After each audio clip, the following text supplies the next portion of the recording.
Hi, I'm Rich Heffron. This is this week's Delaware State Chamber of Commerce Legislative Report. As we told you 2 weeks ago, DEFAC met, and we have about $72 million less in revenue than we had when the governor made his budget speech back in January. Well, last week, Joint Finance Committee met while the remainder of the legislature is out of session to put together a budget. And they had some very difficult decisions to make, but they came up with a couple of decisions which we might have some questions about. Of course, we still have a month to go, so a lot of things could change. But they've decided to give the state employees a raise, which frankly, that's okay. We understand that. But the other side of the equation, which we've been arguing about for quite a while, is the state employees' benefits are much higher than you find in the private sector, especially in the healthcare arena. And we thought they need to make some changes there.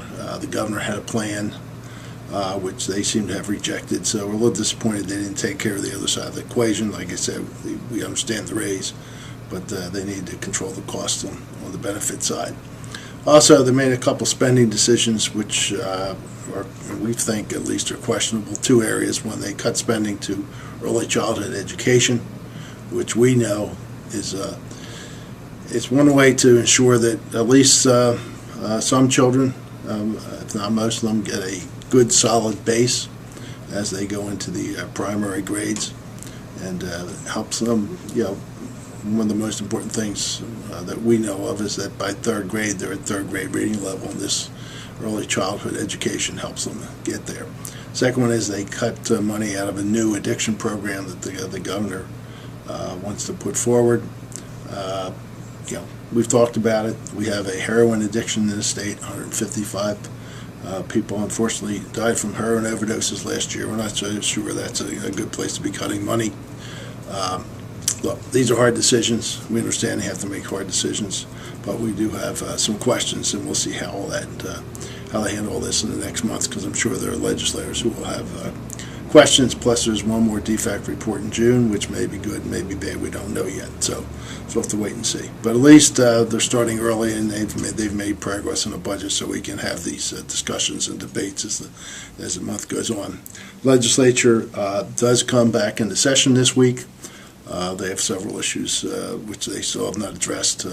We won't talk about them at this report, but we will talk about them next week. Lastly, there's an article on the front page of today's News Journal about the transmission line that is to be built from the Salem plant across the Delaware River into the Delmarva Peninsula, and the cost of that.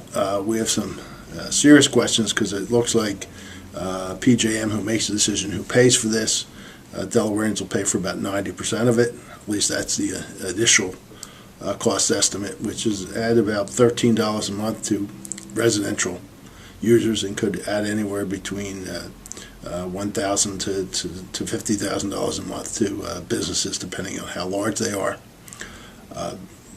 We have questions about, should obviously Delawareans pick up 90% of the cost. PJM is now saying it should be 60%. But read the article on the front page. It can explain it much better than I can in a couple minutes. But we're going to keep questioning the economics here, and whether this makes sense to put this transmission line across the Delaware River, and if it is, why Delawareans would pick up such a high proportion of the cost. That's it for this week. We'll talk again next week, tell you what happened as the legislature comes into session for the 4-week sprint to the end of June. Thank you for watching.